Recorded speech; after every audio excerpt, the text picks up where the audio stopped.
Assalamualaikum warahmatullahi wabarakatuh. Bismillahirrahmanirrahim. Nahmaduka ya ghafuru ya syakuru. Mashalli wa sallim barik ala sayyidina maulana Muhammadin wa ala alihi wa sahbihi asma'in. Nama ba'du. Kita tidak bosan-bosan cerita ini karena ini khazanah kita. Di kitab Nailul Ma'mul itu, di kitab Usul Fiqih, saya berkali-kali cerita ini karena ini untuk menunjukkan bahwa Quran itu liqaumi ya'qilun, liqaumi yatafakkarun. Ada seorang kiai, seorang ustadz, kiai dulu itu emang orang soleh, alim terus jadi kiai. Kalau kiai sekarang tuh macam-macam, nganggur terus ingin jadi kiai, terus daftar gitu. Ada lowongan di yayasan, masuk ingin jadi ustadz karena dengar ada gajinya.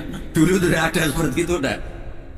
Makanya dulu tuh kalau ustadz kiai pasti soleh karena dia alim terus ingin orang lain tuh mendapat ilmunya. Kalau sekarang nggak ada yayasan sehat, guru gajinya sekian, yang nggak ingin jadi ustadz tuh daftar karena ada gaji. Apalagi ada kabar, ada gaji, ada mes, ada yang daftar banyak. Tapi mentalnya ada kiai sebetulnya. Ya kalau sama tanya itu baik bagus ya setengah baik. Ya maksudnya setengah baik ya ada baik ngajar itu kan baik. Tapi setengah saja karena motifnya itu nyari gaji, bukan ingin mencerdaskan umatnya Rasulullah SAW. Itu Imam Amudi itu guru matematika. Saya nggak bosan-bosan ceritain, guru matematika. Muridnya sampai takut, ini masuk surga ndak? Kiai kok ndak ngajarin istighosa atau tahlil, malah ngajarin apa? Matematika. Beliau meninggal terus muridnya tanya, ma fa'alallahu bik, kira-kira gitu. Apa yang dilakukan Allah nyambut Anda gimana? Terus kata Imam Amudi, bagus saya disuruh ngajar malaikat, karena malaikat kan tidak pernah kayak anak bagi gini ngaji gini. Malaikat tuh tidak pernah ngaji, dia iman saja karena tahu surga, tahu neraka, terus iman gitu aja. Jadi imannya malaikat tuh nggak keren kita. Imannya loh ya. Loh itu yang ngendikan Nabi loh, tidak saya. Nabi pernah tanya sama sahabat, iman yang paling keren siapa? Jawabannya sahabat, malaikat. Ya enggak, karuan malaikat iman. Dia yang tahu surga neraka, tahu segalanya, masa ada imannya? Pasti iman lah katanya. Terus ya para sahabat, engkau iman ya wajar kan menangi saya, nemuin saya. Yang hebat itu orang-orang yang tidak melihat saya, tidak saya didik tapi tetap iman. Karena dididik akal, ya tadi dididik Quran, apa dididik Quran. Sama siapa? Teks bahasa Arabnya masang. Terus Imam Amudi kata Allah, suruh dia ngajarin para malaikat cara menemukan saya. Malaikat dikumpulin terus Imam Amudi disuruh ngajar. Sama singkat kata-katanya Allah di mimpi itu, istadilla ala wahdaniyati di hadrati malaikati, tolong ajarkan cara menemukan saya padahal Anda ini manusia yang tidak melihat saya. Anda di Jakarta kan melihatnya gedung-gedung, paling jadi khayal terus nikmat lah, Anda ikut punya tapi ikut nikmat. Orang desa-desa kalau ke Jakarta itu pokrol, wah di Jakarta tuh gedungnya tinggi-tinggi, tidak kayak kampung sini, lu udah ikut punya ikut bangga. Di Jakarta orangnya cantik-cantik, tidak kayak orang sini, padahal dia ada dapat orang cantik gitu. Jadi Allah tuh saking pinternya, miskin-miskin ya bisa berkhayal dan bahagia. Nah, itu alhamdulillah betul. Akhirnya itu apa ini anak-anak begini, saya tak niati ngajar standar anak-anak akademik. Terus pertama yang diajarkan hanya bilang gini, sama siapa teksnya? Ya malaikat wahai para malaikat. Terus beliau bilang, nisbatus naini wassalasa ila mala nihayata lahu nisbatul far'i ilal asl. Angka itu jumlahnya berapapun, 2, 3 sampai triliunan, semuanya itu nisbatul far'i ilal asli, binisbat ilal wahid nisbatul far'i ilal asli. Angka 2 ya cabangnya 1, 3 cabangnya 1, 1 triliun ya cabangnya 1. Tetap yang asal usul adalah angka 1. Itu nangis semua malaikat. Cara Jawa itu mandekman kue iman kaya imanku. Makanya imannya umat Rasulullah SAW itu PD-nya, yakinnya kayak imannya malaikat. Kalau Tuhan itu 1, karena angka agak bisa dimulai kecuali dengan angka 1. Makanya nisbatus naini wassalasah ila mala nihayatalahu iku nisbatul far'i ilal asl. Semuanya itu nisbatnya cabang ke induk. Berarti semua alam raya ini tetap asal usulnya 1, yaitu qul huwallahu ahad. Nah itu namanya akal. Umatnya Rasulullah itu ditinggali mukjizat akal lewat panduan Quran, sehingga meskipun kita tidak menangi Rasulullah, tidak menangi sahabat, kita tidak tahu malaikat Jibril, tapi cara iman kita ini tidak kalah keren. Yakin, hakul, yakin. Terus kedua, gambar. Kamu gambar rumah, gambar hewan, gambar apa saja, mesti dimulai satu titik. Entah gambar kamu bagus, entah jelek, tetap dimulai satu titik. Nah, titik ini namanya nuqtatul wujud. Semua alam raya dimulai dari satu titik, yaitu nuqtatul wujud. Makanya Quran dimulai bismillah, dan bismillah itu dipilih sama Allah pakai pertama ba itu ada titik. Itu kata semua ulama, itu titik itu singkatan dari bi kana makana wa bi yakunu mayakun. Karena saya semuanya ada. Bi itu karena saya. Jadi makanya santri-santri beki tidak usah bayangkan kamu jadi wali terus bisa terbang ke Mekah, tidak usah. Kalau terbang ke Mekah ya sudah, umroh aja bayar. Kalau enggak ya maklaran KBH atau apa. Pokoknya cari gratis. Ya gratis kayaknya, dapat orang 10 gratis satu. Terus orang enggak umroh-umroh dirayu-rayu supaya umroh. Repot. Itu pelanggaran fikih itu. Kalau orang punya utang tuh wajibnya hanya utang dulu gitu. Wah repot. Saya itu juga sering bingung di kampung-kampung. Gus sama umroh. Kenapa? Dapat gratisan. Minta uang saja buat nyaur utang, nggak boleh. Wah, secara fikih yang wajib itu nyaur utang, bukan umroh. Nggak boleh Gus diminta uang, nggak boleh, harus umroh. Udah gitu saya ini bingung Gus mau umroh, nggak nikmati. Kenapa? Disuruh ngajar Gus. Repot semua kalau ibadah mergawe ya gini, bingung semua.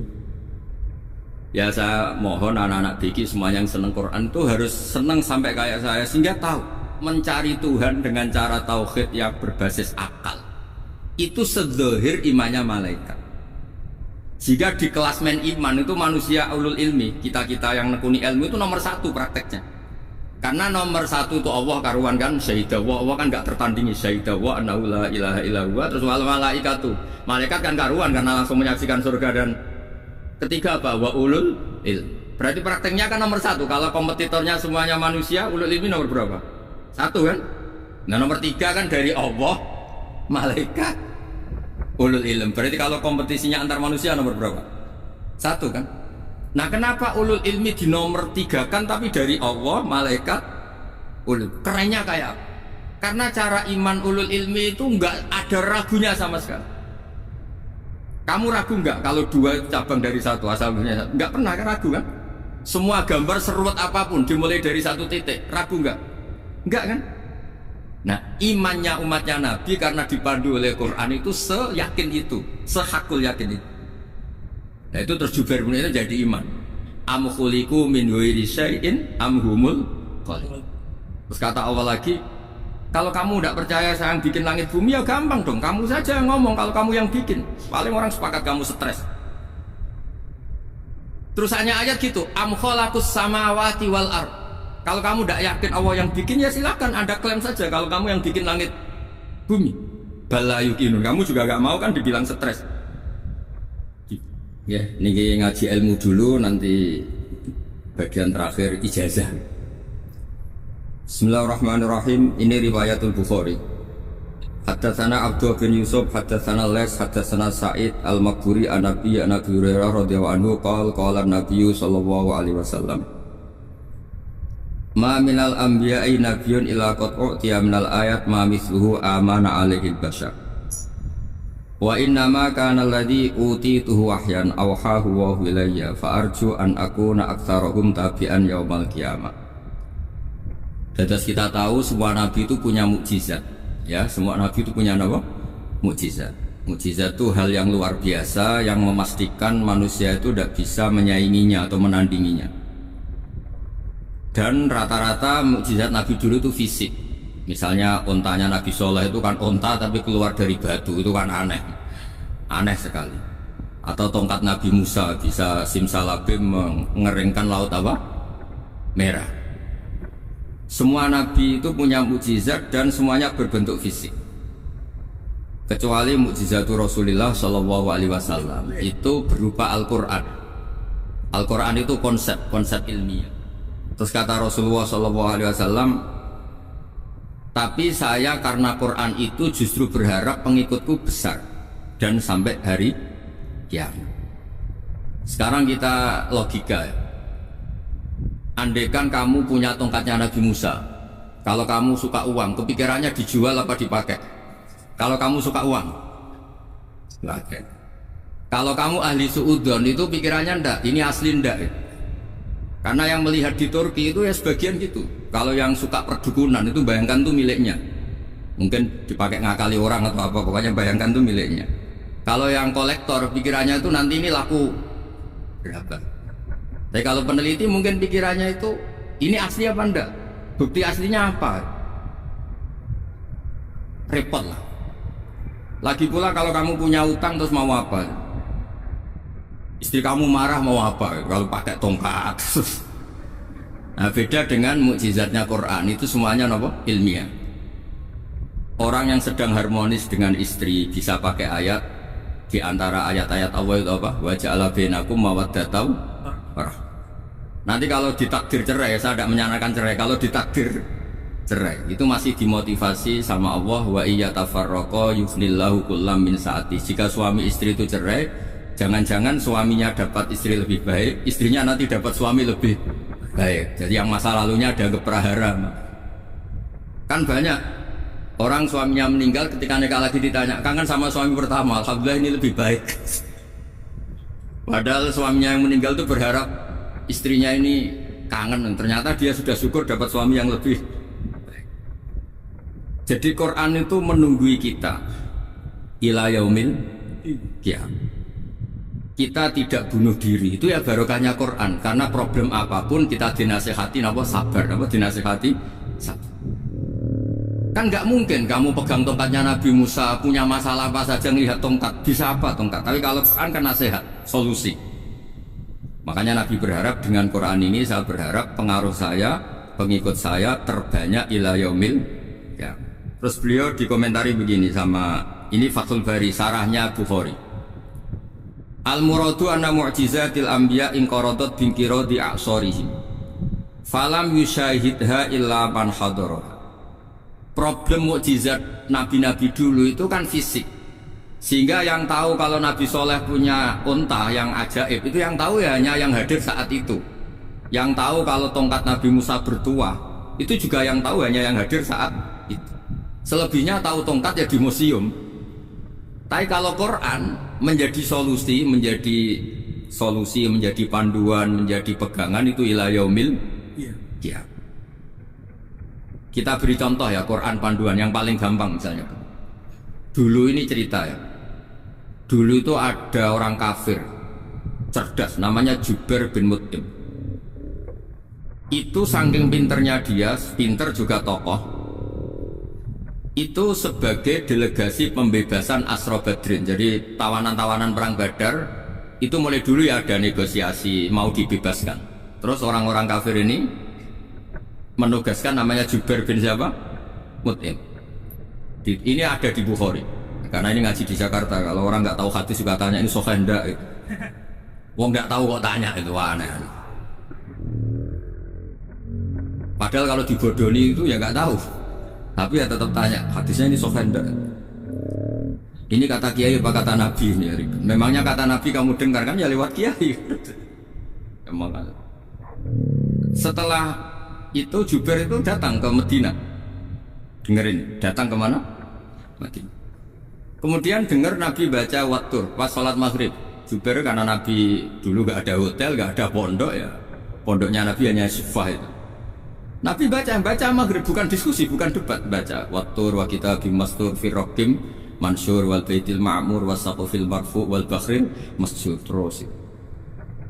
Kemudian sampai pada titik ayat am khuliqu min ghairi syai'in. Masa manusia atau alam raya yang maujudat, yang nyata, yang wujud nyata. Kemudian asal usulnya itu ketiadaan. Ini kan hadhil alam maujud, alam ini kan nyata. Masa sesuatu yang nyata penciptanya itu tidak nyata. Jadi nggak mungkin ada faham nihilisme. Kalau faham nihilisme berarti melahirkan teori begini. Al-adamu yakhluqu maujudan, sesuatu yang tidak ada menciptakan yang itu kan akal nggak bisa nerima. Kalau sesuatu ini ada, penciptanya pasti ada. Terus Akhirnya Jubair bin Mut'im itu simpuh di depan Rasulullah terus bilang, "Ya Muhammad, kada qalbi ayatir." Hampir saja hati saya terbang. Kalau riwayatnya Imam Ahmad, faka'anna masudi qalbi, hati saya ini hancur. Semua teori yang saya bawa untuk melawan kamu sekarang luluh semua, hancur semua. Yang benar adalah teori Anda bahwa Tuhan itu satu dan Tuhan itu ada sebelum semua makhluk. Coba kalau Nabi Muhammad ada Jubair bin Mut'im terus menyembunyikan tongkat dekat mihrab. Terus dilihat ini apa, paling pikirannya ini dari kayu apa. Terus yang bentuk tongkat itu tukang pemahatnya siapa? Kok kurang keren, kalau di Blitur gimana ya kan malah panjang. Kira-kira kalau mukjizat itu dari tongkat itu malah panjang. Panjang lah pokoknya, panjang. Lagi pula kamu coba kan nggak arah mandi, itu yang mandi kan nabinya bukan tongkatnya. Coba tongkatnya Nabi Musa coba anak-anak beki itu dipakai mukul kucing aja tidak mesti mati itu. Jadi nggak jelas mukjizat-mukjizat seperti itu enggak. Tapi kalau Quran menunggu sampai saking hebatnya Quran, teori rasionalitas kampanye di mana-mana. Tingkat validitas, tingkat kebenaran Quran itu bahkan bisa diuji tanpa membuktikan. Tanpa apa? Cukup pakai akal. Ya, terus saya teruskan. Fala yamurru terus al-murad anna mu'jizatil anbiya in qaradat bi qidari a'sam wa mu'jizatul Qur'an mustamirratun ila yaumil qiyamah wa kharquhu lil adat fi uslubihi wa balaghatihi wa ikhbarihi bil maghibat. Terus kata ini yang ngarang Fathul Bari sarahnya Imam Bukhari.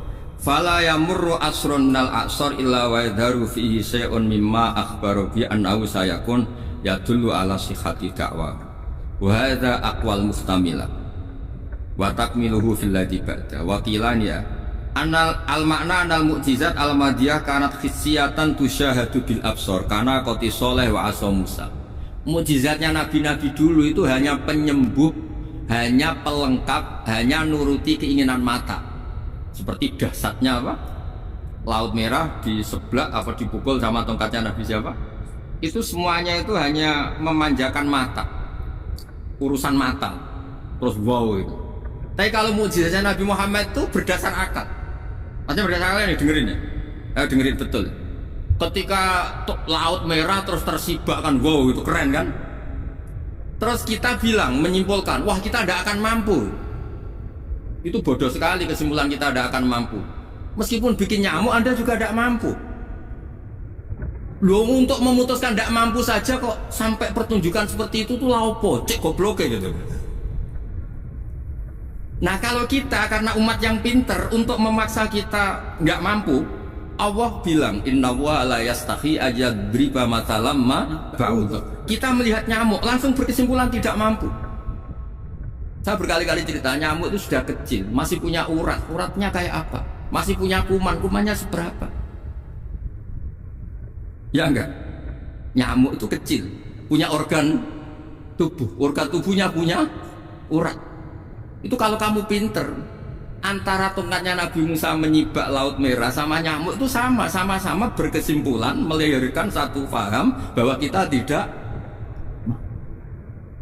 Loh, untuk memaksa tidak mampu saja kok pertunjukan ada onta keluar dari batu, Naqatu Soleh, ada tongkat yang bisa mengeringkan laut. Cik goblok ya. Nah kita alhamdulillah ada jenis goblok yang seperti ini. Untuk ikrar bahwa Allah itu hebat ala kulli syai'in, cukup lihat nyamuk, kagum kan? Sudah ada usah bikin hidup. Saya berkali-kali mencontohkan. Para pemahat tak suruh bikin patung gajah itu mampu. Tak suruh bikin patung nyamuk kalau bisa. Nyari materi dari apa? Gampang mana bikin patung gajah sama patung nyamuk? Gajah, makanya Allah bikinnya contoh itu untuk ijaz itu pakai nyamuk bukan pakai gajah. Itu kalau ustadz-ustadz yang agak jorok malah contohnya nyamuk terus. Itu kecil.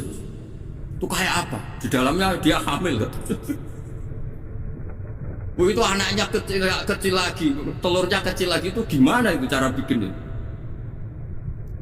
Makanya di sini ada kitab Itqan, itu komentarnya itu lucu. Ini kitab Al-Itqan karangannya Imam Suyuti. Ini persis komentar saya tadi ya.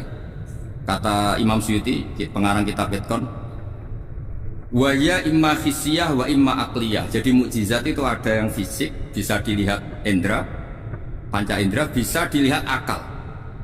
Wa aktsaru mu'jizati Bani Israil kanat hissiyah li baladatihim. Balada itu goblok, wa qillati basairihim. Dasar wong goblok. Mukjizat itu ngenteni sing wow. Maksudnya dasar wong untuk ngakui Allah hebat saja kok nunggu hal-hal yang seperti itu. Paham ya? Mergo likil latin apa aklihim. Wa aksaru mu'jizati hadil ummah akliyatun li farati dzakaihim wa kamali afwahihim. Dan mukjizatnya umat ini semuanya berdasar akal karena sudah cerdas. Jadi andaikan kita melihat tongkatnya Nabi Musa menyibak Laut Merah dengan melihat nyamuk, kesimpulan kita sama-sama wow, sama-sama keren, sama-sama memastikan kita tidak mampu. Makanya terus Quran menerangkan kita wa ma min dabatin fil ardi wala ta'iri yatiru bi janahihi illa umamun amsalukum. Jadi keseharian kita lihat burung kok terbang. Itu sudah ayatun min ayatillah. Paham ya? Terus niki itu bangga ditunggoni napa Quran, nggih ditunggoni napa Quran. Wa mu'jizatul Quran tusyahadu bil basirah fayakunu mayatabi'u li ajlihi aksar. Terus li annal ladzi yusyahadu bi aini ra'si yang qaridu bin qiradi musyahidi. Sesuatu yang tampilan dahsyatnya itu disaksikan mata, maka itu bisa habis. Era tongkat Nabi Musa seperti itu habis gak? Bisa mengeringkan Laut Merah, habis kan? Tapi era mukjizatnya Quran ila yaumil qiyamah. Ya contoh sosial, saya kembali lagi ke sosial. Kamu punya teman awet atau punya istri awet, itu konsepnya ya wal kadhiminal itu agak gampang tersinggung. Coba kalau kamu setiap tersinggung putus, setiap tersinggung habis, kamu tidak punya teman, tidak punya istri. Sampai kita awet seperti ini, kalau kecewa ya wal kadhiminal itu ngempet. Termasuk saya ini, biasanya ngaji khusus terus bajak ini ya kecewa. Tapi barokahnya diwarai Quran wal kadhiminal itu ngempet Gus, ngempet. Terus kecewa sama temen, kenapa tidak putus? Karena wal afina aninna, sudah kalau kecewa maafkan. Coba kalau kita kecewa presiden demo, kecewa menteri demo, kecewa orang tua minggat, ya kalau dicari, kalau tidak kan malu. Saya itu punya teman tak tanya, kecewa besar sama bapak, kenapa tidak minggat? Malu. Kenapa malu? Takut gak dicari. Itu orang tuh paling malu itu kalau keluar dari rumah nggak di. Saya punya teman lagi, saya ini takut mati. Kenapa? Takut istri saya tidak nangis. Itu kematian terburuk itu kalau mati tahu istrinya tidak nangis. Oh itu malu betul. Makanya jangan mati. Pokoknya pastikan orang sekitar Anda nangis itu baru berani mati. Kalau tidak jangan. Ya jadi mukjizatnya Nabi itu luar biasa. Nah ini terus saya teruskan ya. Makanya mukjizat terbesarnya Nabi adalah Al-Quran. Karena Al-Quran itu cerita tentang hukum-hukum akal, cerita tentang logika-logika peradaban. Misalnya logika peradaban, contoh paling gampang. Di Quran itu ada sekian ayat yang Allah cerita peradaban. Misalnya wa ahsinu innallaha yuhibbul muhsinin. Itu dikutip terus kemudian disimpulkan dalam peradaban. Kata Sayyidina Ali karramallahu wajhah ngendikannya gampang. Ahsin man syi'ta takun amira. Kamu berbuat baik saja sama seseorang, maka otomatis kamu akan jadi pemimpinnya. Ada orang nggak tamat SD, nggak tamat papa, gobloknya minta ampun. Tapi karena gaji seorang pakar, oh kamu tak gaji 1 bulan 1 miliar, perusahaan saya jadikan besar. Itu dikongkan ngalor itu yang nurut. Hanya karena dia ihsan. Terus wastahni amman syi'ta takun nadhira. Saya ulang lagi. Wastahni amman syi'ta takun nadhira. Dan kamu jangan butuh orang lain, siapapun dia, maka kamu akan setara. Misalnya ada menteri orang antri mau salim, tapi kamu tidak butuh, kan tenang saja. Tapi kalau kamu butuh, habis ya. Iya kan? Kamu tidak butuh seseorang, maka kamu posisinya akan start. Kamu harus sopan karena punya utang jasa. Kalau nggak punya apa-apa kan start. Ya enggak? Misalnya kamu jajar rektor atau jajar menteri, jajar apa saja. Kalau kamu tidak punya utang kan? Kamu jajar menteri tidak punya utang. Sama jajar satpam tapi punya utang, takut mana?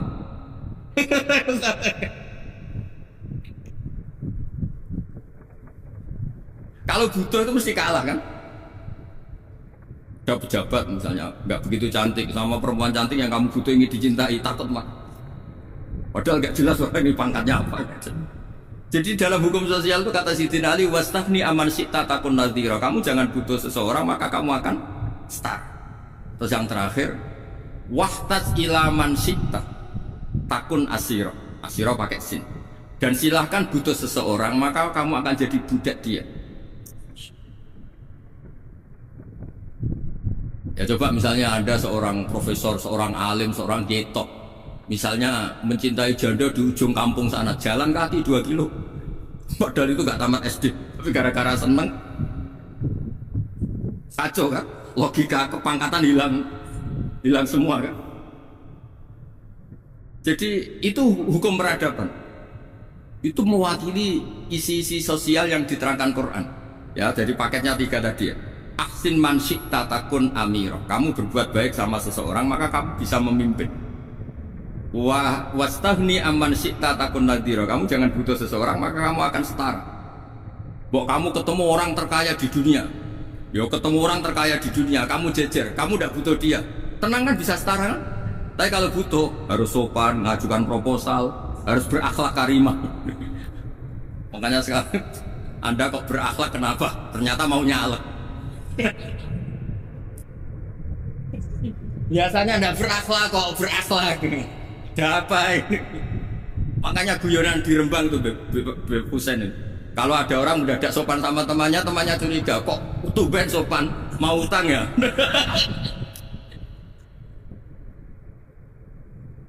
Zaman akhir itu aja.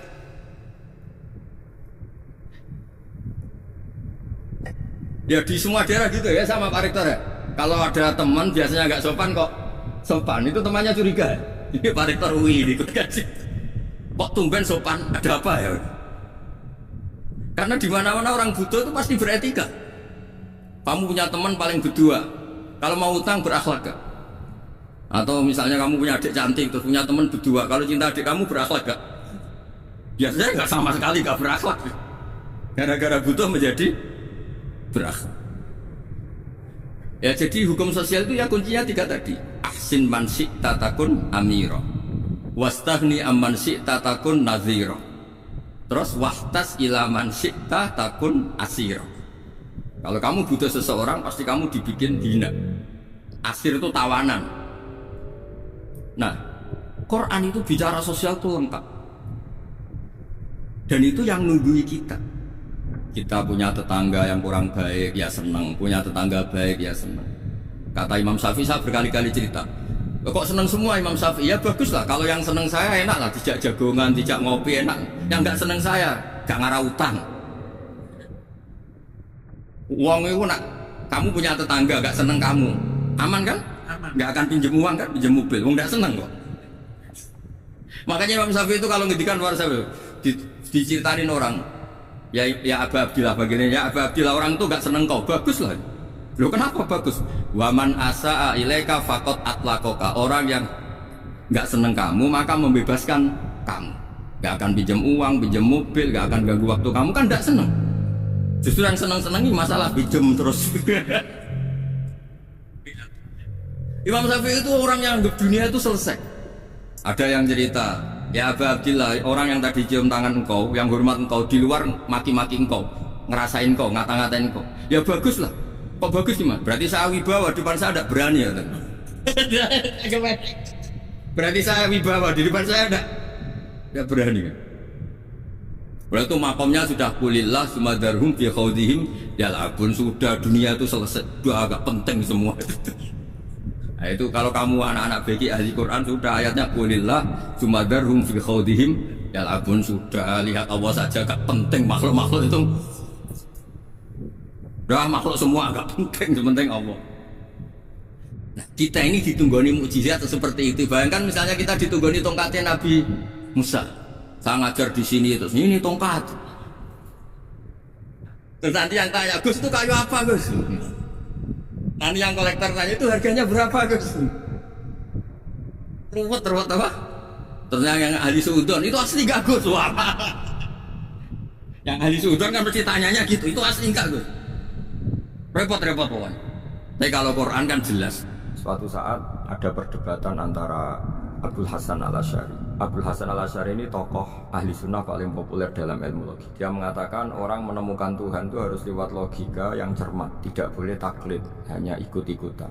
Dia harus menemukan satu argumentasi bahwa Tuhan atau pencipta langit itu ada. Kemudian ada satu problem di mana orang-orang kampung atau orang-orang yang lugu atau orang-orang awam itu tidak bisa ilmu logika, ilmu mantek kalau dalam bahasa pesantren. Kata Abdul Hasan al-Asy'ari itu masih mungkin. Alhasil para ulama ini meneliti ke orang-orang yang lugu, yang di kampung, yang petani, yang lugu sekali. Apa yang mereka temukan? Ternyata mereka punya cara logikanya sendiri untuk menemukan Tuhan, Sang Pencipta. Pernah suatu saat ada seorang petani lugu biasa menggembala unta, ditanya, "Bima araf tarubbak?" Lalu kamu yang petani ini yang hanya ngurusi sawah, ngurusi ladang, dengan cara apa kamu tahu kalau Tuhan itu ada? Si petani tadi marah besar dan dia mengatakan, "Al-ba'ratu tadullu 'alal ba'ir wa asharul aqdam yadullu 'alal masir." Kata petani tadi, yang namanya ada kotoran unta, pasti ada untanya. Yang namanya ada jejak kaki, pasti ada yang barusan lewat. Artinya kalau ada makhluk, pasti ada pencipta. Ini logika awam yang mudah. Kita tidak mungkin mengatakan bumi ini pencipta, mengatakan matahari pencipta. Kelihatan sekali kebendaannya, kelihatan sekali bahwa bumi matahari tidak punya ikhtiar, tidak punya kekuatan. Kelihatan sekali sifat-sifat kemakhlukannya. Jika benda-benda ini karuan makhluk, pasti menunjukkan bahwa ada penciptanya, ada khaliq.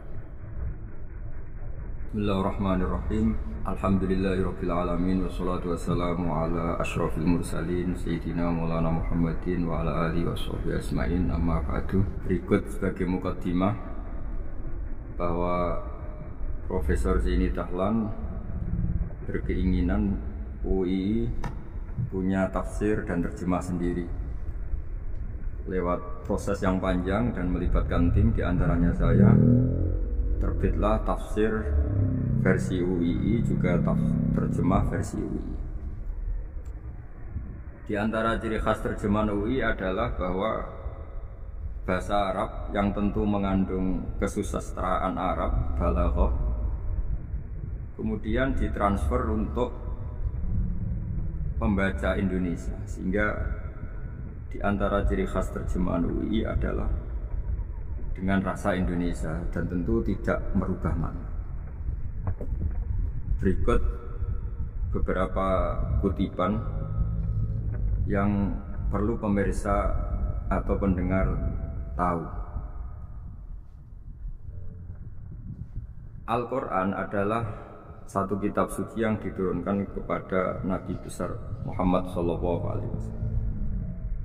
Dan di antara ciri Al-Quran adalah menjelaskan kebenaran secara jelas, secara gamblang. Sebagaimana firman Allah bahwa Rasul adalah Rasulun minallah yatlu suhufam mutahhar. Rasulullah diutus oleh Allah Subhanahu wa taala ketika penduduk Makkah sangat-sangat jauh dari kebenaran. Mereka adalah penyembah berhala yang dikira sebagai Tuhan, dan jumlahnya Tuhan-Tuhan itu banyak sekali.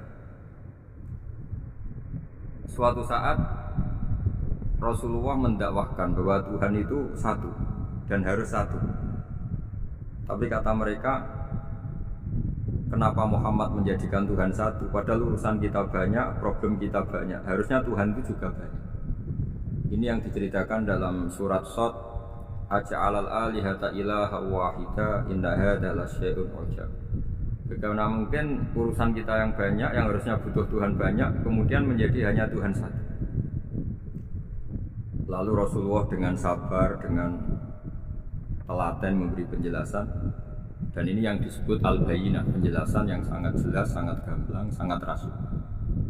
Kata Rasulullah dalam sebuah hadis yang diriwayatkan dalam Musnad Ahmad, tagnya begini: orang-orang yang menyembah selain Allah itu ibarat kama sali rojulin istaro abdan min kholisi malih diwarikin au dhahab faja'ala ya'malu.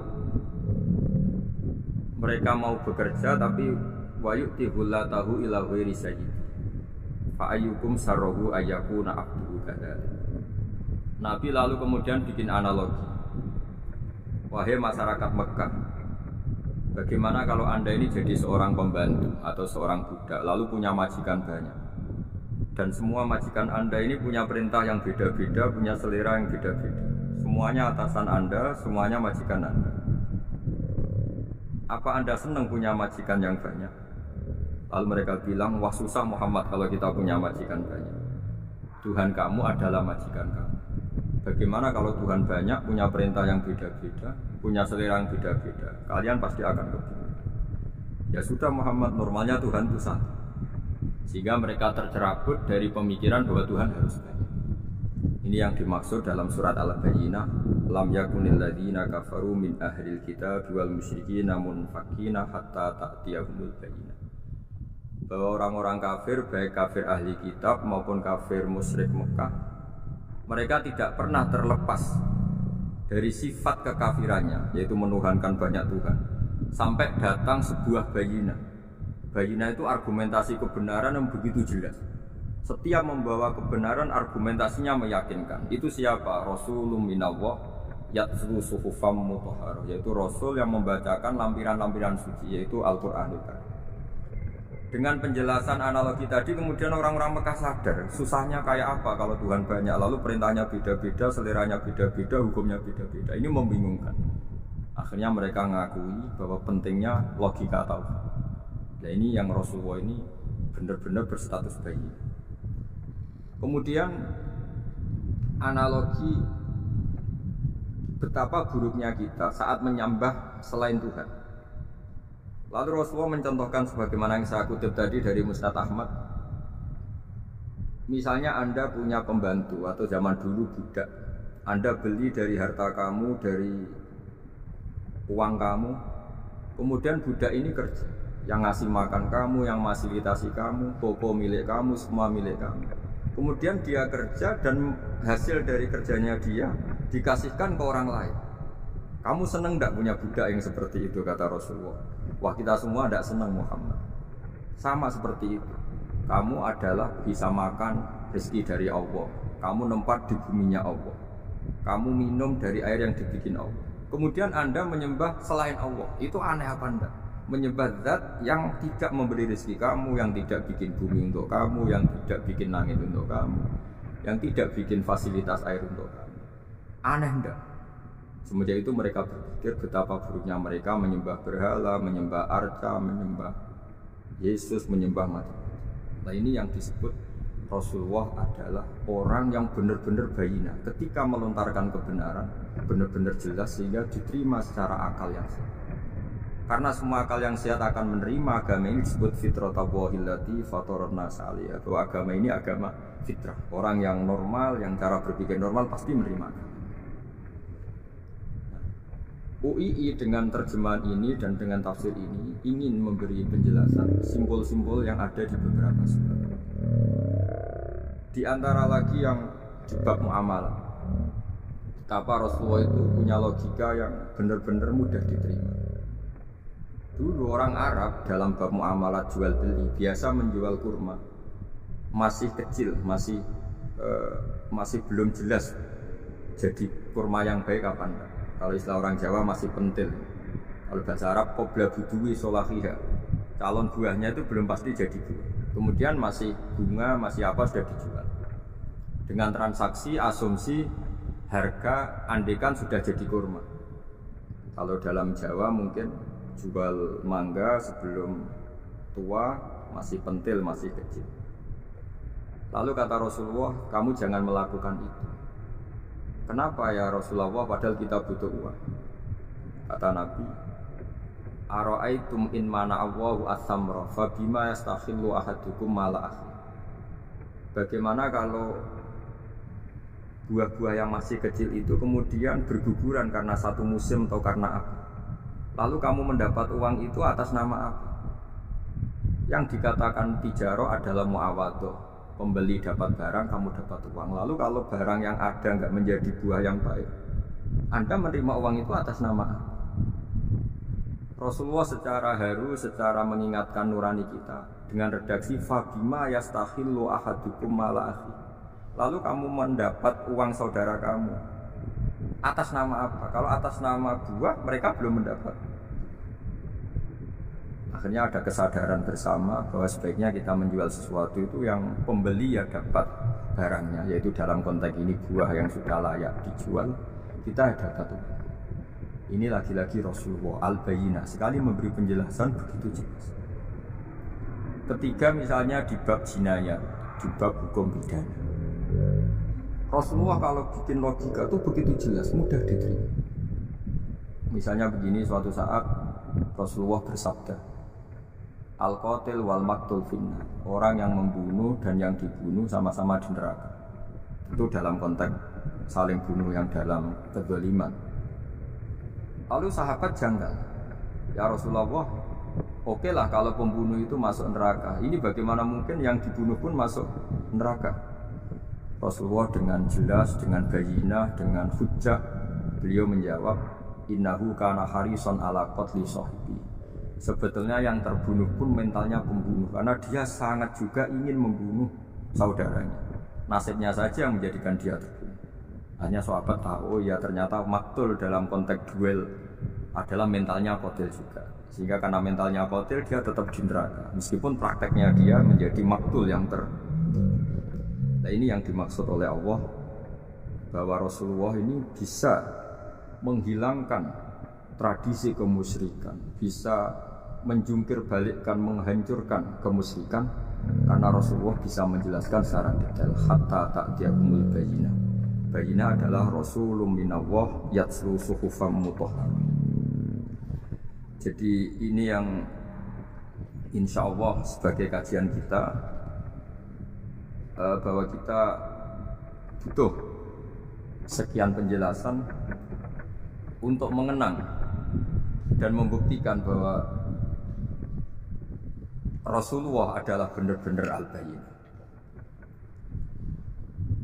Dari sekian contoh tadi, pendengar bisa tahu betapa agama ini mudah diterima oleh akal. Sehingga di beberapa ayat disebut agama ini li qaumi ya'qilun, li qaumi yatafakkarun. Agama ini bagi kaum yang bisa berpikir. Agama ini bagi kaum yang mau berangan. Dulu untuk menghilangkan kemusyrikan dengan logika kafir Mekah bahwa urusan kita banyak, harus Tuhan banyak, itu panjang sekali. Di antaranya ada ayat yang spesifik tentang itu. Daraballahu mathalan rajulan fihi syuraka'u mutasyakisuna wa rajulan salamal lirrajul hal yastawiyani masalah. Allah membuat satu perumpamaan, yaitu di surat Daraballahu mathalan rajulan fihi syuraka, di surat Zumar ayat 29. Allah membuat satu perumpamaan, bagaimana andaikan Anda jadi seorang pembantu atau asisten, lalu Anda punya majikan banyak yang seleranya beda-beda. Kemudian dibanding misalnya Anda jadi pembantu dengan satu majikan yang akhlaknya baik, komitmennya baik, Anda milih mana? Lalu orang-orang kafir Mekah menjawab, Muhammad, tentu kita milih punya majikan satu yang baik. Kalau majikannya banyak kita jadi repot. Lalu mereka kata Rasulullah, ya sudah, kalau gitu Tuhan kamu satu saja, jangan banyak, kalau banyak jadi repot. Mereka baru tersadar menuhankan Tuhan banyak itu salah dan resikonya lebih banyak. Ini disebut munfakina hatta ta'tiyahumul bayyinah. Mereka orang-orang musyrik enggak mau tercerabut dari akar kemusyrikannya sampai datang al-bayyinah, sebuah bukti kebenaran yang begitu jelas, begitu nyata. Siapa kebenaran itu? Rasulun minallah yatslu suhufam mutahhar, yaitu Rasulnya Allah yang membaca lampiran-lampiran suci. Lampiran-lampiran suci ini dalam bahasa Arab diikutkan wazan isim maf'ul disebut mushaf. Makanya kitab suci ini ditulis di sohifah. Kalau dalam bahasa Arab lampiran itu sohifah, dijamakkan kata jamaknya suhuf. Kemudian ketika dicetak, dijilid disebut mushaf. Sehingga alhamdulillah UII Universitas Islam Indonesia punya mushaf, punya terjemahan, punya tafsir. Ini diharapkan kita sebagai ulama, sebagai dai, sebagai ustadz bisa warasatul anbiya, karena kata Rasulullah al ulama warasatul anbiya. Saya kira demikian supaya pemirsa tahu, pendengar tahu bahwa betapa pentingnya menjelaskan secara baik. Ini penting sekali karena sekarang pikiran di dunia itu macam-macam dan kita butuh energi untuk mengungkap lagi intisari-intisari dari sesuatu yang digulirkan atau dibahas Al-Quran, sehingga Al-Quran ini benar-benar jadi ibrah, jadi teladan bagi kita. Jangan sampai karena kita lupa mengkaji Al-Quran sehingga hukum-hukum Al-Quran menjadi mandek. Kita harus terus mensosialisasikan supaya Quran ini hidup. Caranya gimana? Masyarakat dirangsang supaya tahu al-bayyinah. Contoh yang terakhir sebelum menutup perjumpaan kali ini, misalnya dulu orang kafir Mekah itu janggal karena mereka juga punya kajian bahwa Nabi itu bersyarat harus turunan dari bangsa Israel, karena semua Nabi itu pasti turunan Nabi Ibrahim, yaitu Nabi Ibrahim punya anak yang bernama Ishak, Ishak punya anak yang bernama Yakub, Yakub ini yang nanti punya anak Yusuf, sehingga Yusuf bin Yakub bin Ishak bin Ibrahim. Ketika nabi-nabi ini hidup di Palestina, di Yerusalem, itu kayak jadi aturan bahwa nabi itu harus turunan Bani Israel. Jika ketika orang-orang kafir Mekah dari kelompok ahli kitab, ketika Rasulullah Muhammad mendakwakan diri sebagai nabi, mereka janggal, bagaimana mungkin nabi dari orang Arab? Nabi itu harusnya orang Yerusalem atau orang Palestina. Kemudian Allah memberi penjelasan, fihi ayatum bayyinatum maqam Ibrahim, bahwa Muhammad adalah turunan Ibrahim. Bukti nyata adalah di Mekah ada jejak kakinya Nabi Ibrahim, yaitu yang sekarang kita sebut maqam. Setelah dilacak-lacak ternyata mbah-mbahnya Rasulullah atau nenek moyang atau leluhur Rasulullah bernama Adnan.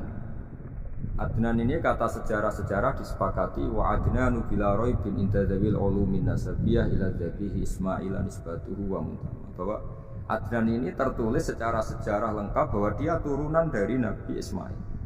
Ismail adalah anak dari Nabi. Kemudian makom Ibrahim ini juga dibuktikan sekian sejarah bahwa Ibrahim pernah di sini.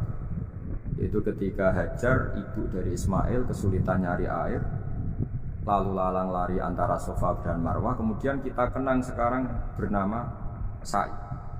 Kemudian dekat Ka'bah ada namanya Hijir Ismail, karena dulu jadi kamarnya Nabi Ismail. Hijir, hujrah itu kamar atau ruang khusus untuk Nabi Ismail. Sehingga jelas sekali bahwa Ibrahim, Ismail, Hajar pernah hidup di Mekah. Lalu lagi-lagi orang kafir Mekah yang dari kelompok ahli kitab sadar bahwa Muhammad jadi nabi layak karena dia juga turunan dari Ibrahim alaihis salam. Ini yang disebut fi ayatum bayyinatum maqam Ibrahim, bahwa di kawasan Mekah, kawasan Bakkah atau kawasan Hijaz jelas sekali ada jejak-jejak. Lagi-lagi ini bayyinah. Nah, bayyinah ini yang bisa menghilangkan sifat kemusyrikan, sifat kekufuran, karena lewat penjelasan yang panjang ini kemudian benar-benar diketahui bahwa Muhammad jadi nabi itu sah karena dari segi dakwahnya benar, perilakunya benar, hujahnya benar. Sekarang dari segi nasab juga benar karena beliau termasuk keturunan dari Nabi Ibrahim alaihissalam lewat jalur Ismail. Ini penting kita ketahui dan perlu kita kaji supaya istilah-istilah di Al-Quran kita tahu. Makanya banyak istilah di Al-Quran, misalnya wattaba'tu millata abai, kita ngikuti agama leluhur kami. Di situ disebut ada Ibrahim, ada Ishak, ada Ismail, ada Yakub. Kenapa demikian pendengar? Bahwa karena agama ini butuh tradisi, dan tradisi ini menjadi komunitas sosial. Jika ketika tradisi ini sudah mantap, insya Allah lewat kebenaran agama ini akan menyingkirkan kemusyrikan. Contoh paling mudah begini, Nabi itu melarang orang menyembah batu. Tapi kemudian dalam tradisi Islam sendiri ada orang sholat kemudian sujud, yang secara zahir sujud itu mencium batu atau mencium masjid tempat kita sujud. Apalagi kita mencium Hajar Aswad, secara kasat mata seakan-akan kita ini menghormati betul Hajar Aswad. Sehingga orang kafir mencibir, Muhammad itu aneh. Dia melarang kita menyembah batu, tapi dia sendiri mencium Hajar Aswad seperti itu. Dia sendiri menyembah batu. Orang kalau sujud seakan-akan seperti itu. Tapi lewat penjelasan Nabi, bahwa kita sujud hanya kepada Allah. Kita kalau sujud baca sajadah wajhilladzi khalaqahu wa sawwarahu wa syaqqa sam'ahu wa basarahu bihaulihi wa quwwatihi fatabarakallahu ahsanul khaliqin. Wajah kami sujud kepada Zat yang menciptakan wajah kami, yang mengasihi kita pendengaran, yang mengasihi kita pandangan. Hanya Allah saja yang ahsanul khaliqin, hanya Allah saja Zat yang paling baik dalam penciptaan. Ini penting sekali saya katakan bahwa sehingga sujud kita yang seperti itu adalah simbol tawadu. Tidak ada kaitannya dengan kita ini menyembah batu.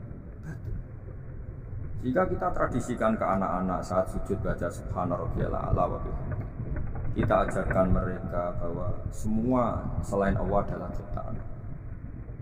Jadi andai kan nggak ada tradisi tauhid yang dijelaskan begitu detail, saat kita haji bilang labbaik Allahumma labbaik, labbaik la syarika lak labbaik, innal hamda wan ni'mata laka wal mulka la syarika lak. Ya. Setiap kita haji mengitari Hajar Aswad kita bilang nikmat semua dari Allah. Enggak ada syarik bagi Allah, enggak ada mitra bagi Allah, enggak ada sekutu bagi Allah. Sehingga karena ini kita maklumatkan, kita kumandangkan, meskipun umat Islam itu mencium Ka'bah, mencium Hajar Aswad, enggak akan disalahpahami ini bentuk penuhanan kepada Hajar Aswad atau kepada Ka'bah. Karena kita ungkapkan innal hamda wan ni'mata laka wal mulka la syarika lak, enggak ada syirik, enggak ada mitra bagi. Sehingga dari sekian talbiyahnya Rasulullah kita tahu ini bentuk pemaklumatan tauhid, bahwa tauhid harus dikumandangkan lewat kalimat-kalimat thayyibah, lewat pemikiran-pemikiran logika hujjah bahwa Tuhan pasti satu dan yang jadi Tuhan hanya Allah Subhanahu wa ta'ala. Karena andekan ini tidak dikumandangkan, kemudian ada ritual yang secara lahir kasat mata nyium Hajar Aswad, nanti seperti tuduhannya orang kafir bahwa Islam itu aneh, melarang menyembah batu, tapi nyatanya ada ritual mencium batu.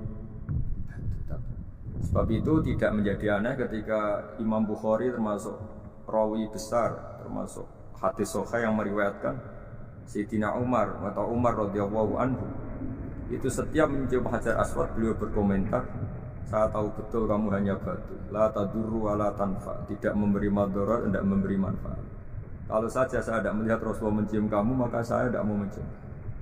Dulu di era itu ada momentumnya. Kenapa sih Umar radhiyallahu anhu atau sahabat Umar susah-susah memberi penjelasan seperti itu? Karena dulu masih ada salah paham bahwa mencium batu itu identik dengan misalnya menuhankan batu atau mendewa-dewakan batu.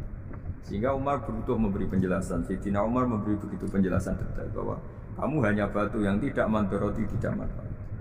Tapi secara tradisi sunnah Rasul kamu dicium, ya saya ikut. Ini penting sekali penjelasan-penjelasan seperti ini, maklumat-maklumat seperti labbaik Allahumma labbaik, sehingga semua ritual Muslim tidak disangka atau tidak disalahpahami sebagai pemuja. Lagi-lagi penjelasan yang detail ini disebut al-bayyinah, Rasulun minallah yatlu suhufam. Kemudian ayat berikutnya disebut fiha kutubun qayyimah, bahwa dalam kitab suci Al-Quran itu banyak aturan-aturan atau catatan-catatan yang begitu lurus, begitu benar.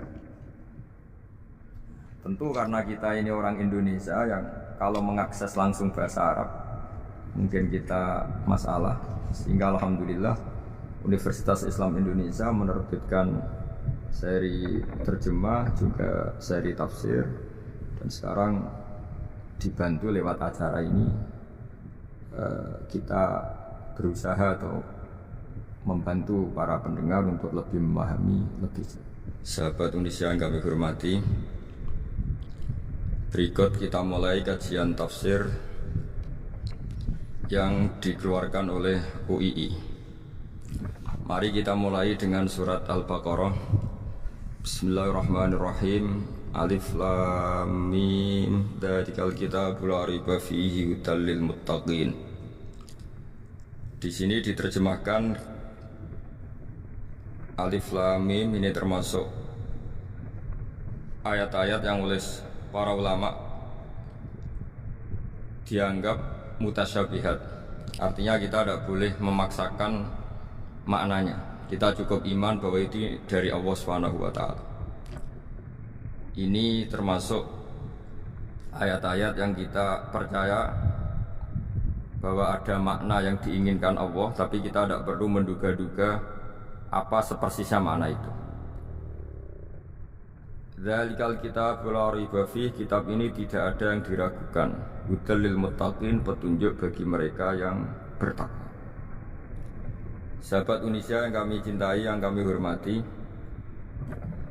muttaqin dari kata kerja ittaqa yattaqi ittiqaan. Maknanya adalah menjaga diri. Ada 3 kelas muttaqin dalam terminologi para ulama, istilah yang dikeluarkan para ulama.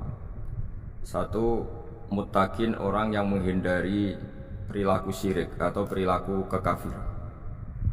Sehingga menurut para ulama, apapun faseknya seorang mukmin, apapun kelirunya orang mukmin, misalnya pernah mencuri, pernah korupsi, pernah apa saja, masih dianggap mukmin karena dia masih bertauhid la ilaha illallah Muhammadur Rasulullah. Ini muttaqin yang paling kelas pokok, kelas bawah. Kemudian ada muttaqin kelas kedua, yaitu mereka menghindari dosa besar tapi tidak bisa menghindari dosa kecil. Misalnya bisa menghindari dosa zina tapi dia bisa menghindari dosa melihat perempuan yang bukan mahramnya, yang bukan halal bagi dia. Ketiga muttaqin paling ideal, yaitu menghindari dosa besar, juga menghindari dosa kecil, bahkan menghindari sesuatu yang tidak penting. Ini yang dalam terminologi ulama disebut para wali atau para ulama, yaitu yang dalam ayat ala inna awliya Allahi la khaufun alaihim wa lahum yahzanun. Ini penting kami jelaskan kelas-kelas muttaqin supaya bahwa mukmin tidak pernah keluar dari status iman meskipun dia pernah melakukan satu kesalahan besar. Karena yang dikatakan mukmin adalah siapapun yang meyakini kebenaran risalah Muhammad, risalah yang dibawa Muhammad, berarti dia mukmin. Soal dia melakukan dosa atau apa saja itu menjadikan dia fasik, tapi tidak keluar dari status mukmin. Ini yang dimaksud dalam sebuah hadis, man qala la ilaha illallah dakhalal jannah. Siapapun yang pernah melafazkan la ilaha illallah iman, maka dia pasti nanti masuk surga. Kemudian ada beberapa pertanyaan dari para sahabat dengan masa lalu orang itu yang macam-macam, Nabi tetap menjawab meskipun dengan masa lalu yang macam-macam. Sebab itu perlu dikaji serius, sebagaimana ada yang ditafsir Sawi bahwa muttaqin itu dari kata kerja ittaqa yattaqi ittiqaan atau ittaqa yattaqi taqwan. Ini maknanya orang yang menjaga diri. Tentu menjaga diri ini ada yang kelas premium, kelas sempurna. Jadi sesuatu apa saja yang bahaya kita jaga, termasuk dosa kecil, melakukan hal yang tidak penting. Ada orang mukmin yang hanya bisa menjaga dari dosa kekafiran, dosa kemusyrikan. Ini pun dengan segala kesalahannya masih ada kemungkinan dimaafkan Allah. Karena Allah pernah berfirman, innallaha la yaghfiru ayyushraka bihi wa yaghfiru ma duna dzalika liman yasha. Allah tidak akan memaafkan dosa syirik, tapi Allah masih bisa memaafkan atau masih berkenan memaafkan dosa di luar syirik. Kemudian yang perlu dimengerti oleh sahabat Indonesia adalah makna la raiba fihi. Ini yang perlu kami ungkap, bahwa Al-Quran ini tidak ada keraguan padanya.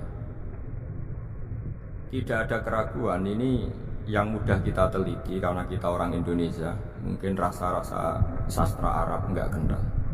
Mari kita teliti dari segi makna, karena makna ini rasa dan rasa itu universal.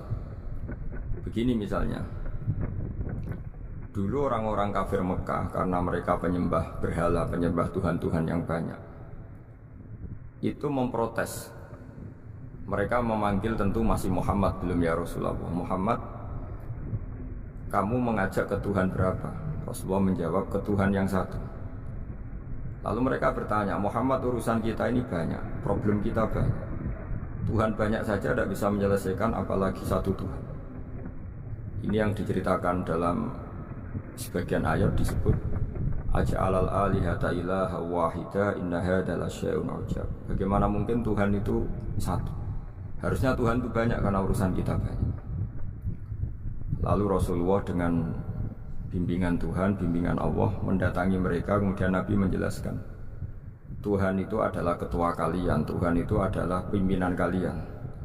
Bagaimana kalau Anda jadi pembantu kemudian punya majikan banyak, punya penguasa banyak, punya tuan banyak, kemudian semua tuan-tuan Anda ini memerintahkan Anda dengan perintah yang beda-beda.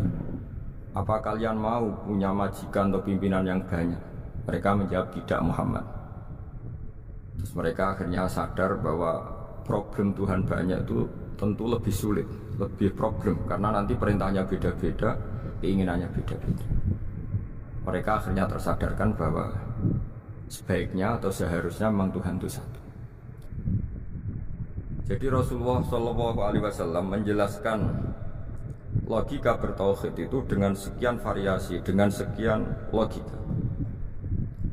Kemudian Nabi kedua juga menjelaskan logika kompetisi.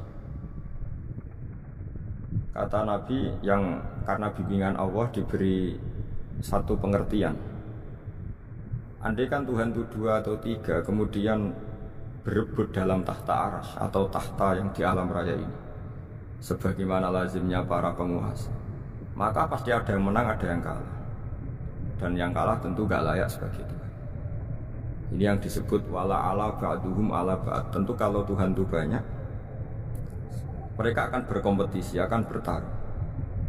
Dan pasti pemenangnya ya satu, karena memang layak jadi Tuhan tetap satu. Sadarlah bahwa orang-orang kafir Quraisy, orang-orang kafir saat itu sadar pentingnya bertauhid. Ketiga, Nabi juga menjelaskan tauhid secara ilmu logika. Begini para pendengar, kalau dalam teori ilmu tauhid yang agak jelimet dijelaskan begini: jika ada 2 Tuhan, maka alam raya ini enggak menjadi alam. Logikanya adalah 2 Tuhan ini bisa kamu katakan sama-sama kuat. Ketika sama-sama kuat kemudian ingin menciptakan langit, yang satu ingin menciptakan bumi, yang satu menolak menciptakan bumi misalnya, atau yang satu ingin menciptakan langit, yang satu menolak ingin menciptakan langit. Kemudian ternyata bumi ini terbukti wujud. Logika awam adalah yang berhasil menciptakan bumi berarti Tuhan, yang gagal atau kudrohnya gagal, kemampuannya gagal tidak bisa menciptakan bumi, gagal menjadi Tuhan. Ini logika awam. Logika ini pun kita terima. Tapi kalau menurut logika ahli tauhid, ahli pakar-pakar logika, cara berpandangan begini: ketika Anda mengatakan ada 2 Tuhan yang sama-sama kuat, kemudian terbukti yang satu mampu menciptakan bumi, yang satu tidak, bahasa Anda mengatakan sama-sama kuat ini sudah batal dari awalnya, karena terbukti bahasa Anda salah, sama-sama kuat ternyata yang satu tidak mampu. Sehingga dalam pikiran orang-orang ahli tauhid mengatakan membayangkan Tuhan saja itu nggak kebayang, karena turunan kata ini pasti selalu salah. Karena tadi misalnya dikatakan andai kan ada 2 Tuhan, kemudian yang satu mampu menciptakan bumi, yang satu tidak. Padahal Anda tadi bilang sama-sama kuat, ternyata terbukti yang satu tidak kuat. Berarti kata Anda sama-sama kuat ini salah. Ini pula yang diajarkan Rasulullah lewat bimbingan Allah, lewat wahyunya yang disebut Lau kana fihi ma alihatun illallahu la fasadat. Karena kalau ada 2 Tuhan pasti kamu sifati sama-sama kuat. Ternyata sifat sama-sama kuat ini batal demi hukum, karena ternyata yang satu tidak mampu menciptakan bumi. Atau kamu sifati 2 Tuhan ini sama-sama lemah. Itu tidak mungkin lagi, karena ternyata bumi ini terbukti wujud. Pasti penciptanya ini tidak yang sangat kuasa. Jadi logika-logika tauhid sedemikian dibangun oleh Rasulullah lewat bimbingan Allah Subhanahu wa taala. Logika keempat supaya kita iman dan tambah kuat imannya adalah logika yang mudah dicerna oleh kebanyakan orang atau yang bisa diindra.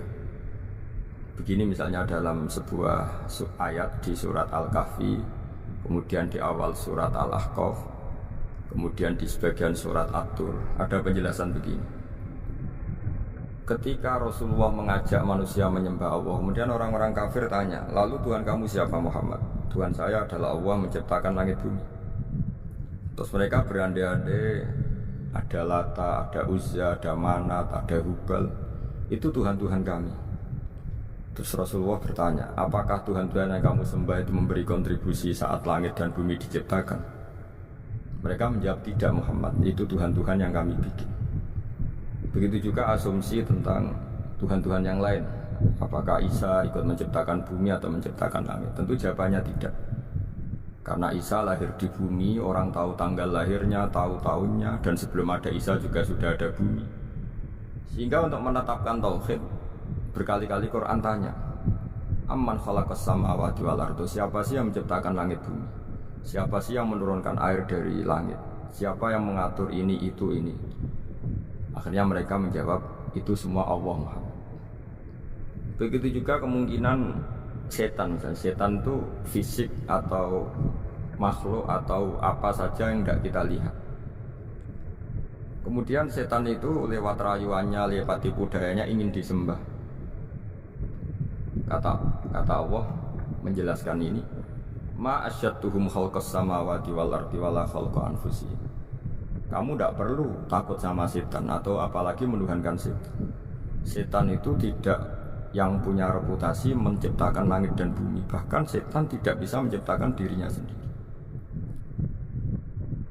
Ini menjadi pengetahuan bagi kita, betapa bagi pakar-pakar tauhid, ahli tauhid, ketika setan nyatanya diusir dari surga, itu pun versi mereka. Versi mereka pun mengatakan seperti kita bahwa setan itu diusir dari surga dan ya keluar dari surga. Kalau setan itu Tuhan, tentu diusir gak mau, karena di surga itu nikmat. Ketika setan diusir dari surga ya keluar, dia juga jadi makhluk yang hina-dina. Jadi dia tidak punya kekuasaan, bahkan pada dirinya sendiri. Dipaksa keluar dari surga ya keluar, dipaksa menjadi ahli neraka jadi ahli neraka, dipaksa jadi apa saja juga dia akan jadi seperti yang dipaksakan. Ini menunjukkan bahwa setan adalah tahta kudratillah, tahta qahrillah, tahta satwatillah, bahwa setan pun dalam kendali kekuasaan. Makanya Allah mengatakan kamu tidak usah menyembah setan, tidak usah nurut sama setan. Setan itu lemah sekali, karena faktanya dia tidak bisa memaksakan keinginannya. Ini yang oleh Allah disebut dalam firman-Nya, inna kaida syaitani kana dhaifa. Setan itu lemah sekali. Ini perlu saya sampaikan ke para pendengar Unisia bahwa bertauhid itu ada sekian logika. Logika kelima adalah logika orang awam sekali. Suatu saat ada perdebatan antara Abul Hasan al-Asy'ari. Abul Hasan al-Asy'ari ini tokoh ahli sunnah paling populer dalam ilmu logika. Dia mengatakan orang menemukan Tuhan itu harus lewat logika yang cermat, tidak boleh taklid, hanya ikut-ikutan. Dia harus menemukan satu argumentasi bahwa Tuhan atau pencipta langit itu ada. Kemudian ada satu problem di mana orang-orang kampung atau orang-orang yang lugu atau orang-orang awam itu tidak bisa ilmu logika, ilmu mantek kalau dalam bahasa pesantren. Kata Abu Mansur, kata Abul Hasan al-Asy'ari, itu masih mungkin. Alhasil para ulama ini meneliti ke orang-orang yang lugu, yang di kampung, yang petani, yang lugu sekali. Apa yang mereka temukan? Ternyata mereka punya cara logikanya sendiri untuk menemukan Tuhan, Sang Pencipta. Pernah suatu saat ada seorang petani lugu, biasa menggembala unta, ditanya, Bima araf tarubak, lalu kamu yang petani ini yang hanya ngurusi sawah, ngurusi ladang, dengan cara apa kamu tahu kalau Tuhan itu ada? Si petani tadi marah besar dan dia mengatakan, Al-ba'ratu tadullu alal ba'ir wa asharul aqdam yadullu alal masir. Kata petani tadi, yang namanya ada kotoran unta, pasti ada untanya. Yang namanya ada jejak kaki, pasti ada yang barusan lewat. Artinya kalau ada makhluk, pasti ada pencipta. Ini logika awam yang mudah. Kita tidak mungkin mengatakan bumi ini pencipta, mengatakan matahari pencipta. Kelihatan sekali kebendaannya, kelihatan sekali bahwa bumi matahari tidak punya ikhtiar, tidak punya kekuatan. Kelihatan sekali sifat-sifat kemakhlukannya. Jika benda-benda ini karuan makhluk, pasti menunjukkan bahwa ada penciptanya, ada khaliq. Dalam logika Bedui tadi, si Bedui tadi, kalau ada kotoran sapi, pasti ada sapinya. Meskipun sapinya sudah sekarang nggak terlihat, mungkin sudah jalan kemana. Sama, kalau ada jejak kaki, meskipun orang yang tadi lewat sudah kita nggak tahu, tapi kita pasti tahu, pasti ada yang lewat. Ini yang dimaksud dalam bahasa Arab, al-ba'ratu tadullu alal ba'ir. Kalau ada kotoran sapi atau kotoran unta, pasti ada untanya. Wa atharul aqdam yadullu alal masir. Kalau ada jejak orang lewat pasti tadi ada orang. Nah, semua metode ini digunakan semua oleh Rasulullah. Logika yang bagi intelektual, logika bagi kaum awam, logika bagi kaum menengah. Ya tidak awam, tidak ini. Semuanya digunakan, semuanya jadi media untuk memastikan bahwa logika tauhid ini logika pilihan, logika yang benar-benar logika. Sehingga dalam banyak ayat disebut agama ini di kaum ya'qilun, di kaum yatafakkarun, bagi kaum yang bisa berpikir, bagi kaum yang punya akal. Lalu kemudian kami teruskan alladzina yu'minuna bil ghaibi. Ini kata ghaibi bukan kayak dalam bahasa Indonesia misalnya setan atau hantu disebut barang gaib. Kata ghaibi dalam bahasa Arab adalah perbandingan atau lawan kata dari al-musyahad yang bisa disaksikan langsung lewat indera. Kita orang mukmin iman bahwa surga ada, padahal kita tidak pernah melihat surga. Kita mukmin iman bahwa neraka ada, padahal kita belum pernah melihat neraka. Ini sesuatu yang maghoba anil absor, yang mata kita tidak melihat, fisik kita tidak menyentuh. Kita pun iman. Asal sesuatu itu mansus ya, dikatakan secara eksplisit oleh Quran dan hadis. Kalau dalam bahasa usul fikih disebut al-mansus. Ciri mukmin diantaranya adalah yang paling pokok alladzina yu'minuna bil ghaibi. Iman dengan sesuatu yang enggak kelihatan. Lalu kemudian para ulama cara pandang beda-beda. Bedanya bukan karena mereka bertentangan, enggak, tapi ini menurut kelas rasa yang berbeda. Bagi orang-orang sufi, Allah itu tidak bisa dikatakan al-ghaib, sesuatu yang enggak kelihatan. Karena Allah itu begitu jelas, az-zahir. Kata orang sufi, Allah itu zahir. Begitu juga dalam Asmaul Husna disebut Allah itu az-zahir, begitu jelas. Karena orang yang akalnya mapan, hatinya mapan, melihat satu lemari yang bagus, pasti langsung mensifati bahwa pembuatnya adalah orang yang hebat. Orang yang melihat mobil mewah atau pesawat yang canggih, pasti kepikiran pertama adalah pasti pembuatnya canggih. Sehingga eksistensi pembuat pesawat itu adalah orang hebat, itu langsung tertanam ketika melihat pesawat itu hebat. Bagaimana mungkin seseorang ragu akan kehebatan pembuat pesawat ketika melihat detail-detail pesawat? Pasti langsung kepikiran kalau pembuatnya itu hebat. Memutuskan bahwa pembuat pesawat hebat itu tidak harus ketemu yang membuat, juga tidak harus melihat. Tapi akal kita pasti meyakini pembuatnya itu hebat. Berarti keputusan menyimpulkan bahwa pembuatnya hebat adalah az-zahir begitu jelas. Begitu juga langit dan bumi, matahari semuanya tertata rapi. Air dengan fungsi manfaat yang sebegitu hebat, oksigen, semua tanaman, buah-buahan. Meskipun kita tidak pernah melihat Tuhan, tapi akal kita, nurani kita pasti berkeyakinan dan tahu betul pasti pembuatnya itu zat yang super hebat, super bijaksana. Sehingga dalam kategori ini Allah tidak bisa dikatakan suatu yang enggak tersentuh, yang enggak terjangkau. Allah itu az-zahir begitu jelas. Sehingga di antara Asmaul Husna disebut az-zahir. Sebab itu saya menganjurkan atau saya punya saran bahwa alladzina yu'minuna bil ghaibi itu contoh paling mudah itu kayak surga, kayak neraka. Kalau Allah sendiri itu az-zahir, mudah diketahui. Karena tadi orang yang melihat pesawat canggih pasti saat itu juga berkeyakinan dan itu pasti benar, pasti pembuatnya juga canggih. Nah, di sini disebut alam raya ini ayat, semuanya itu bukti kekuasaan. Dalam syair-syair orang sufi masyhur sekali itu wa fi kulli syai'in lahu ayatun yadullu ala annahul wahidu. Setiap sesuatu kejadian di alam raya adalah bukti keesaan Allah, bukti eksistensi Allah Subhanahu wa taala. Sehingga dalam satu kisah, normalnya orang itu paling tahu itu dengan dirinya sendiri, karena dia adalah dia. Tapi kalau Imam Sibawai, seorang pakar nahwu, mengatakan a'raful ma'arif Allah, di alam raya ini yang paling mudah dikenali itu ya Allah pencipta.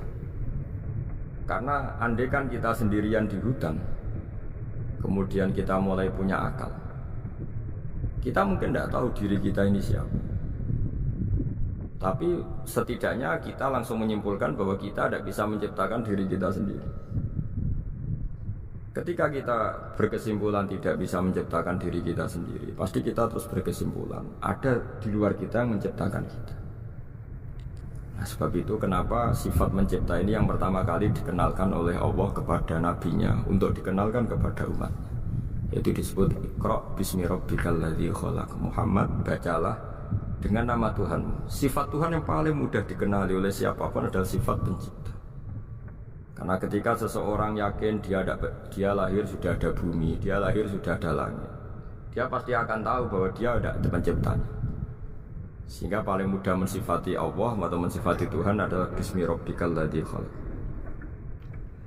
Terus kemudian di antara ciri orang baik adalah wa yuqimunas shalah. Kemudian beriman kepada yang gaib, menegakkan sholat. Kata menegakkan adalah dari kata menjaga aturan-aturan atau sesuai aturan-aturan. Kita tahu dalam salat ini ada beberapa syarat yang harus dipenuhi. Misalnya harus wudhu, harus suci di tempat yang suci. Terus ada syarat-syarat dalam internal sholat, dia harus baca Fatihah, harus tumak ninah, macam-macam. Itu eksistensi definisi sholat. Kemudian kata berdiri juga diartikan para ulama, eksistensi sholat harus diketahui secara publik, secara sosial. Karena sesuatu itu punya eksistensi kalau jadi konsensus atau diakui oleh publik. Di sini agama mewajibkan sholat jamaah. Kata banyak ulama, jamaah itu fardu kifayah, bahkan ada yang mengatakan fardu ain. Harus dijalankan orang banyak secara massal dan harus di tempat yang terbuka.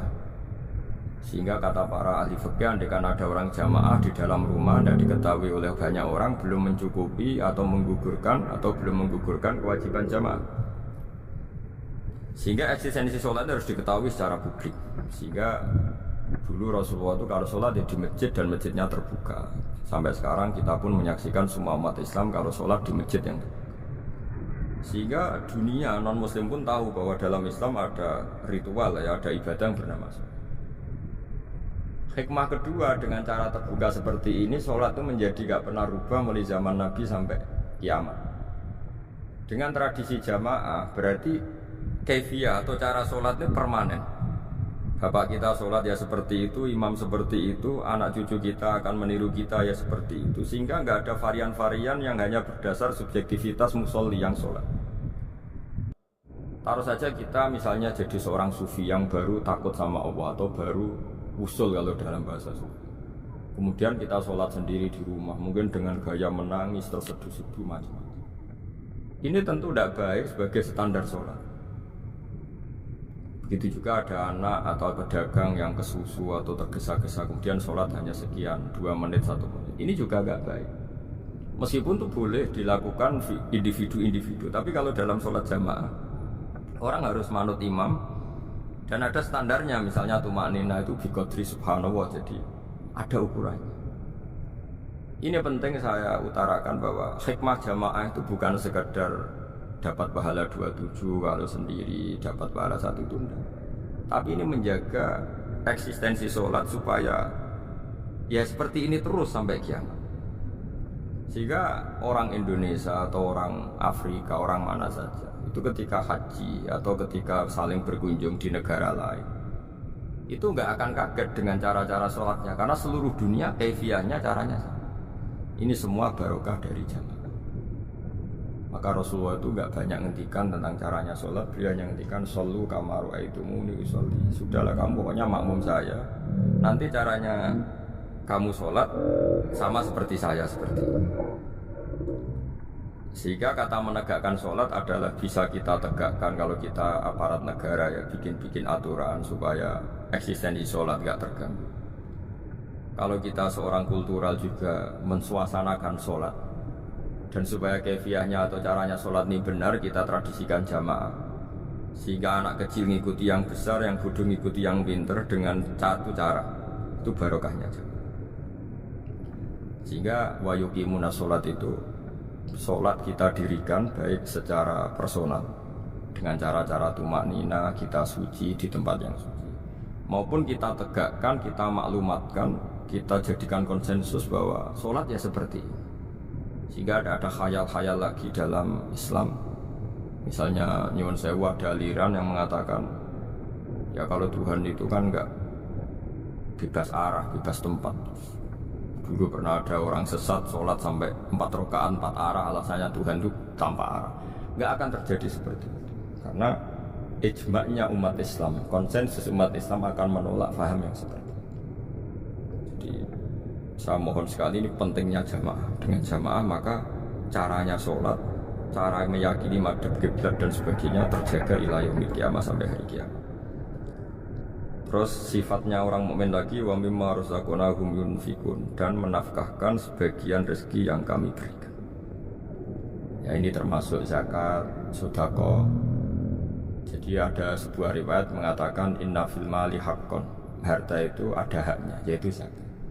Tapi ada juga saran inna fil mali haqqon siwa zakat, di luar keharusan zakat juga ada hak-hak kita untuk memberikan sebagian rezeki kita.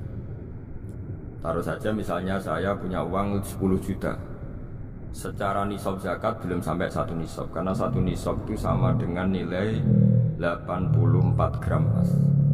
Itu kalau diuangkan, kalau 500 ribu ya sekitar 42 juta.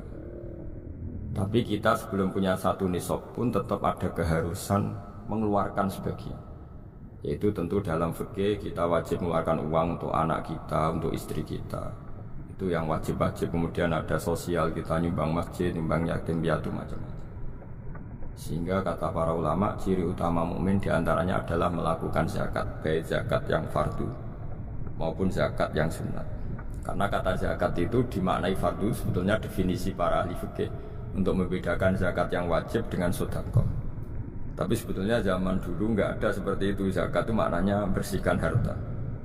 Sedekah dari kata sedekah bukti benarnya iman. Jadi sedekah dari kata dari kosakata sedekah yasduqu sidqan, sesuatu yang membuktikan kita loyal itu disebut sedekah. Kita nikah, mas kawin dibahasarakan sedekah dari kata sedekah juga. Kita bukti iman, loyal, kita sedekah. Bukti bahwa kita teman akrab disebut siddiq atau sodik. Kalau dalam bahasa Arab teman namanya juga sodik, karena cara bertemanan secara benar, secara loyal. Sehingga wa mimma razaqnahum yunfikun ini ya memasukkan zakat yang dalam terminologi fikih, yaitu zakat yang zakat al-wajibah, atau zakat yang dengan makna lughat, yaitu ya artinya asal membersihkan harta kita, entah lewat zakat, sedekah, hadiah kepada orang-orang yang kita hormati, semuanya juga masuk dalam definisi zakat atau wa mimma razaqnahum yunfikun. Kemudian sifat terakhir dari orang muttaqin adalah walladzina yu'minuna bima unzila ilaika wa ma unzila min qablika bil akhirati hum yuqinun ulaika ala hudam mir rabbihim wa ulaika humul muflihun. Di sini diterjemah mereka yang beriman kepada kitab yang kami turunkan kepadamu dan yang diturunkan sebelum kamu. Ini kata yang diturunkan sebelum kamu penting sekali, karena ciri utama Nabi adalah dia tidak pernah beda dengan Nabi sebelumnya. Karena kebenaran tauhid pasti tunggal. Nabi-nabi dulu pasti mengajarkan tauhid, hanya menyembah Allah. Gak mungkin Nabi berikutnya kemudian bikin ajaran baru dalam tauhid. Sehingga andaikan semua kitab Injil, Taurat itu masih versi yang orisinil, pasti nggak ada yang beda dengan Quran. Karena ciri utama kebenaran adalah iman dengan Quran dan iman kepada kitab yang diturunkan sebelum Al-Quran. Wabil akhirati hum yuqinun, mereka juga yakin akan datangnya hari akhir. Itu bisa disebut yaumul ba'ats. Terus ketika semua kriteria itu terpenuhi, baru ulaika ala hudam mir rabbihim wa ulaika humul muflihun. Mereka itulah yang berada pada petunjuk Allah dan merekalah orang-orang yang berbahagia. Para pendengar sahabat Indonesia, semoga kajian ini bermanfaat. Dan ini mulai ayat 1 sampai 5 dalam surat Al-Baqarah, yaitu surat yang dalam tartibnya mushaf nomor 2 setelah Fatihah. Jadi kalau dalam ulumul Quran disebut ada surat yang berdasar nuzulul Quran, yaitu surat Iqra, kemudian Mudaththir. Ada urutan surat yang berdasar tartibul mushaf, yaitu yang kita punyai sekarang, yaitu Fatihah, terus Baqarah dan seterusnya. Dan urutan-urutan ini pun sesuai petunjuk Rasulullah SAW. Saya kira demikian. Mohon maaf atas semua